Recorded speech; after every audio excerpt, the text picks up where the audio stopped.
we've way overused policy in this recovery, with quantitative easing and massive fiscal spending and now negative yields. And I understand why people think it's spent out. But what I find is that although it's diminished, the impact of policy isn't as powerful as it used to be. It's still working. And I sent you a couple charts. If you just look at, I think the primary place people worry about is the Eurozone. Draghi eased and eased and eased. We've got negative yields and nothing's happening. But if I look at the Eurozone 10-year sovereign bond yield, and I push it ahead by 1 year, leading their annual real GDP growth, there's still a remarkably close relationship with a 1 year lag between movements in yields in the Eurozone and what happens to growth in the Eurozone in terms of acceleration or deceleration. And so what we forget, I think, is there was a lot of tightening in the Eurozone that went on from the middle of 16 up until the early part of 2018. The German Bund, for example, was minus 20 basis points in the summer of 16, and it peaked out in January of 18 at plus 80. There was a full 1 percentage point increase in the Bund yield. It was still plus 60 last October, and now, of course, it's collapsed. But that tightening, I think, led to the slowdown that we're now seeing with about a 1 year lag. The Eurozone slowed.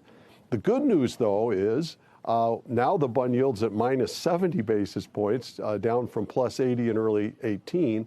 Not only that, but money supply growths have accelerated. And what I think we're going to find with about a 1 year lag, which we're coming up here on as we enter the fourth quarter, is we're going to see better data not only in the Eurozone, but around the globe as the lag time for these policies start to push it back up. I mean, Jim, if it wasn't for the yield curve, if it was purely consumer confidence or retail sales or any of the normal things that we look at, we may not have gotten any signal that there was an imminent recession here. So that's what got us thinking about it.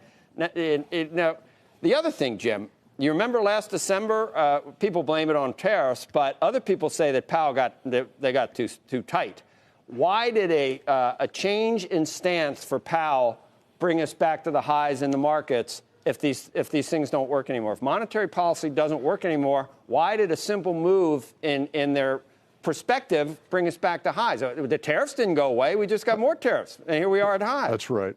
Well, then it still works. I think we're overblowing the fundamental negative that is trade war, and we're probably overblowing the fundamental negative that is an inverted curve in a world that hasn't used a ton of debt, particularly the consumer sector, in this recovery cycle.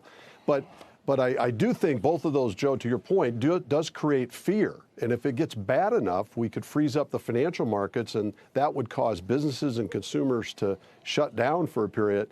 So fear is our biggest risk, and I think that it behoove the Federal Reserve to take that curve inversion out by a healthy rate cut coming up. Right. But outside of that, I think it's a big bet for investors to make that maybe for the first time since the Great Depression, that all this policy stimulus suddenly has entirely stopped working. I just think that's a big bet. And the thing is, if it hasn't stopped and we pick up the economies just a little bit, Joe, it doesn't take much. It'll be better than feared when recession forecasts are so strong that, man, earnings estimates will have to be lifted, and we're going to be lifting the market from average multiples with a 1.55% 10-year yield. A lot of upside room.